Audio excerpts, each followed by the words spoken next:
Stargate SG-1, the highs, the lows, and my favourite episode from the whole series.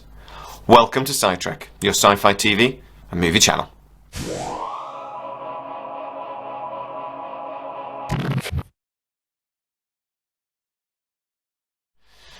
So Children of the Gods was the first double episode, and the tone of the episode is very much similar to the movies, and this was done very much on purpose. Brad Wright and Robert Cooper really wanted to create an episode that bridged between the two. Now, they already had big plans for how the series was going to go. In fact, part of Richard Dean Anderson's contract was very clear on how his character would be developed. But in the first two episodes, you don't really see a great deal of that, mainly because they are trying to link it to the movie. They want this to be an expansion of the original film, to the point where they actually contacted Roland Emmerich and Dean Devlin to try to get their input and some notes from where they thought that maybe the TV show should go. Roland Emmerich and Dean Devlin had wanted nothing to do with this TV series. They thought it was a bit of an abomination. They were still hoping to make a sequel to the Stargate movie, so they had nothing to do with it. But Brad Wright and Cooper really still wanted to create this expansion from the movie, so hence the tone of the original double episodes. Now, unfortunately, also Showcase, who had the TV show at the time, and I got to say, for them, it was their biggest premiere ever. They wanted this show to be a bit more grown up. They wanted adult action, and unfortunately, that's why we got the boobs scene. That was forced on Brad Wright and Robert Cooper, but as soon as the show then went over to Sci-Fi, the whole first two episodes was re-edited, re-clipped. Some new special effects were added as well, because by the time they got to do that, they didn't have to keep reusing that glider shot from the original movie that they nicked. And they were actually able to beef up and improve the special effects slightly. I should say that as well.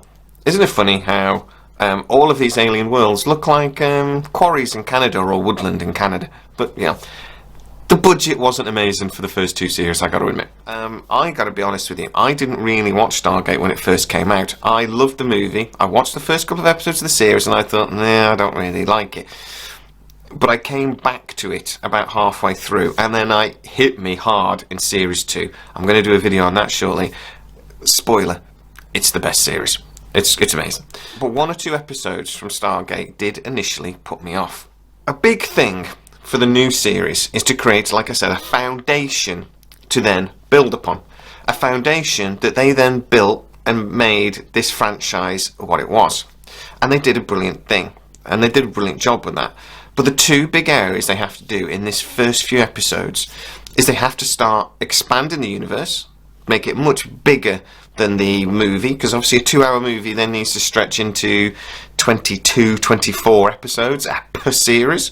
I have to expand the universe, and they did that really quickly. But you also have to develop the characters. Now, there was a couple of episodes that did that beautifully, and a couple of episodes that didn't. Teal'c is a perfect example of this. The episode Bloodlines introduced that Teal'c has a family. Now, I always thought that never really made sense. He apparently didn't tell the Torai this because he thought they might think his loyalties were split, and yeah. But also, from just a logical point of view, it makes no sense. Why wouldn't he, at any point, take his family out of that situation and put them on Earth where it's safe? It makes no sense. He supposedly loves his wife and daughter, and his son, so much that he wanted to protect them for anything else, and that he was doing this for them in lots of ways. But then he doesn't actually protect them. He was helping the SGC.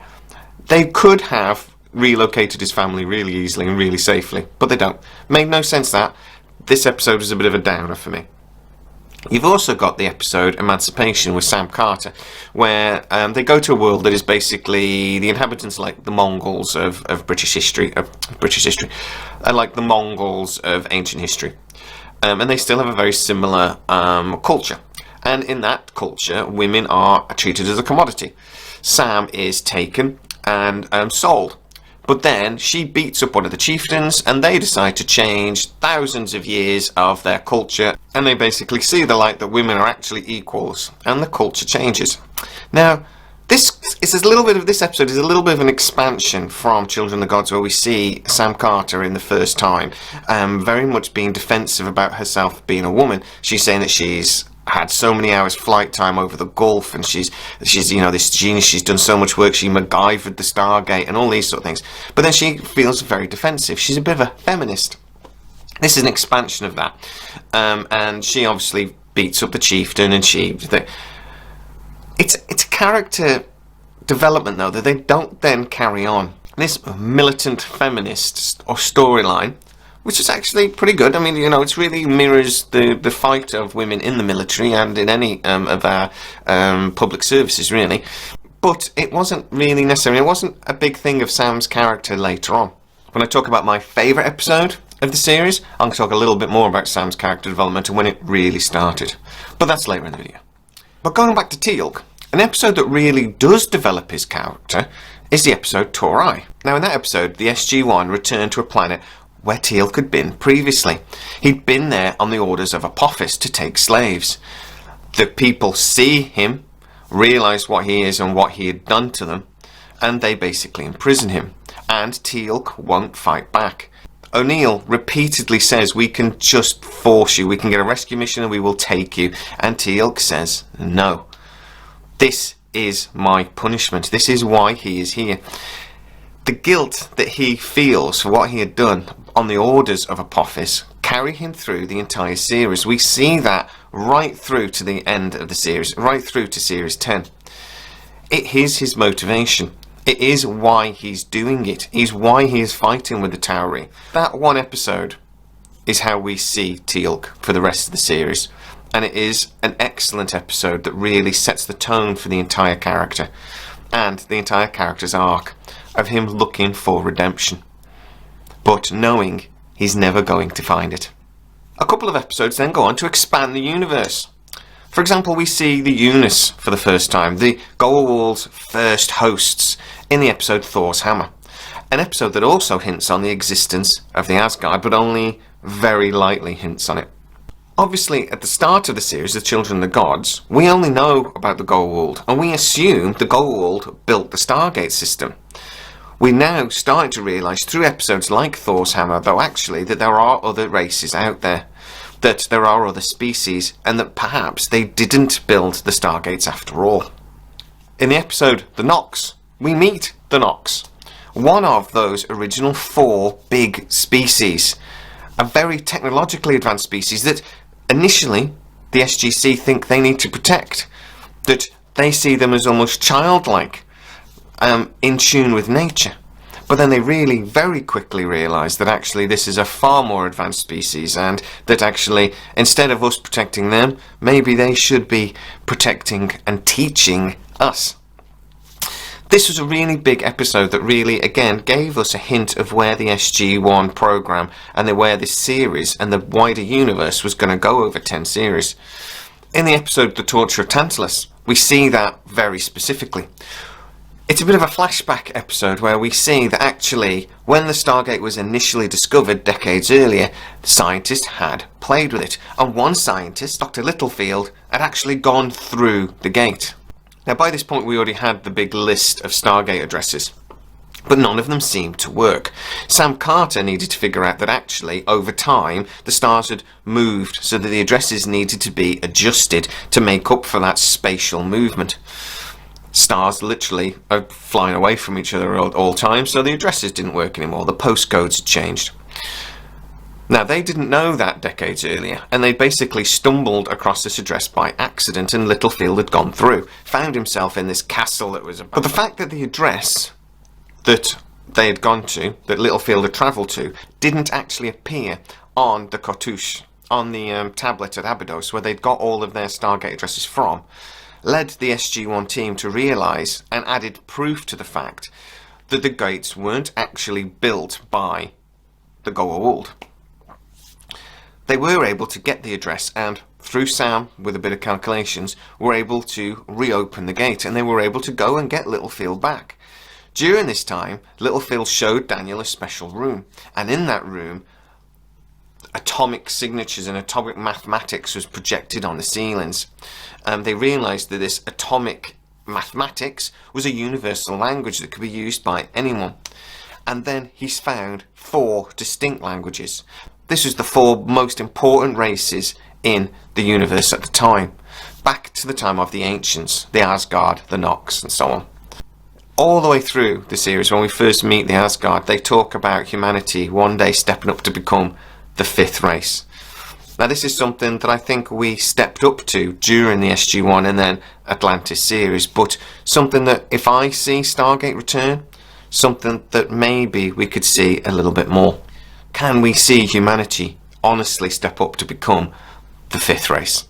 So, before I tell you my favourite episode of the whole series, I'm just going to give you a couple of little honorary mentions.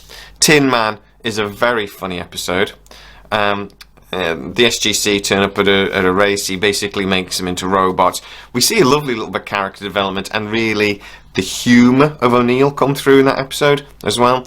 And I also love the follow-up episode in a later series where those robot SG-1 team reappear. It's a great episode, very, very funny. Politics is also a brilliant episode. In the final 3 episodes, following There But the Grace of God, and then the final episode Within the Serpent's Grasp, sits this episode, Politics.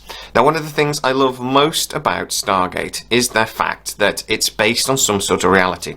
It's not Star Trek, it's not science fiction in the future, it could really be happening now. In the Politics episode, even though Daniel knows that Apophis is coming and he is about to destroy the SGC and the entire planet and enslave humanity once again, politics gets involved, and Senator Kingsley appears and he wants to shut the SGC down. He believes there is this massive danger, and he keeps talking about cost as well and things like this, but he wants to shut it down. The thing I love about this episode so much is we know that sort of thing would happen. We know people on the Hill would try and get involved and would try and mess with people that they're just trying to do what they need to get done. In the military, we're trying to save lives, and the politicians keep getting involved. And I don't know, it just brought in the best and the worst of humanity. And I really love that about this show, and it's one of the things I love about the show so much. The last 3 episodes and the first episode of season 2, though, really should be watched over and over again if you're a gator, and I'm sure I have been. It's the brilliant part of thing. It creates a tension and a cliffhanging episode at the end of In the Serpent's Grasp. That's not really been done in many times in science fiction. I can't think of many, other than maybe The Best of Both Worlds, The Next Generation, that had a cliffhanger episode that had such an impact on me as these 3-4 episodes did. But I would actually argue that SG-1 in the first series of episode 2 had a better conclusion to this little group of episodes than Star Trek Best of Both Worlds episode 2 ever was. But my favourite episode from Stargate SG-1 series 1 is Solitudes. I love that whole episode. So the SG-1 team, they're coming through the gate, they're under fire. Staff weapon fire is hitting the gate. Teal and Daniel go through and then are thrown out the other side into the SGC. But Sam and O'Neill, who are just behind them, don't appear. We then flash to an icy cave, a gate opens, and Sam and O'Neill come flying through. O'Neill has broken his leg. Sam then has to look after him. She at one point climbs up to the surface to find out that there isn't a frozen wasteland. She goes, "Oh my god, we're on a frozen wasteland planet. There's nothing here." Eventually, Daniel realises that they are on Earth. They're in Antarctica, and there's a second gate. A second gate that becomes really, really important later on in the Stargate SG-1 series. But the thing I love about this episode so much, other than the fact that it is twisty and turny and surprised us, and it really played on the assumptions that we have for a series like this. You know, all these assumptions that we set up with it. As soon as she says it's an ice planet, that we just go, of course it would be. But thinking about it, the Earth is desert and rainforest. Why do they just assume it's an ice planet? But we did. We played along. We went along with it. I love that bit about the episode. We see some really good humour between O'Neill and Sam. We see the first hints of the will they won't they relationship as they become closer in lots of ways. This is the episode though we see Sam Carter's character as the genius but the caring soul and the big-hearted person that she is really start to become developing, instead of that militant feminist that we see in earlier episodes. We really see Sam's character develop here, and this is the episode for me where Sam Carter becomes the Sam Carter we know and love. We see some really nice humour between Daniel Jackson and Teal'c at one point, when he realises what's happened with the gate. He turns to Teal'c and says, "What happens if you try to ring your own telephone number?" And Teal'c goes, and Daniel goes, "Oh, no, I'm asking the wrong person." And then turns to John Hammond, "What happens when you..." I love that little bit, and it's something that they play out a lot again in the series, and it's a recurring joke, but a brilliant one. It's my favourite episode, but to be honest, it's my favourite episode by about like that much, because there are so many brilliant episodes in this first series. Episodes like Cold Lazarus, to be honest, didn't do anything for me, didn't add anything to the series, but you know, it's still good sci-fi, it's still brilliant Stargate. I'd still take it over anything else. I was just going to end by saying, this series 1, was the foundation. It's got a few little lows in it because there's a lot of information they've got to give out in the first series. There's a lot of character development they've got to do. There's a lot of big picture stuff they've got to do. And they did it really, really well. They didn't rush it. They took their time. They hinted at things. They pulled away from other things. They underlined certain parts of and they gave us some amazing things to look forward to. This series was the foundation of Stargate. And oh my god, what a foundation. A foundation that solidly built the next 10 years of sci-fi for me. Went on to Atlantis and even the SGU. And when Stargate returns, which I am absolutely certain it will, I'm really hoping they don't brush away all this great television and they continue this amazing story. Oh, leave a comment. Tell me what you think. What is your favourite Stargate episode from the first series? Also, if you are new to the channel, please like, subscribe, hit that bell notification, hit all the like buttons and share buttons and things that we all love to do. And you can actually join the channel, help me produce more content. If you could do that, that would be great. Thank you very much. Stay safe, and I'll see you soon.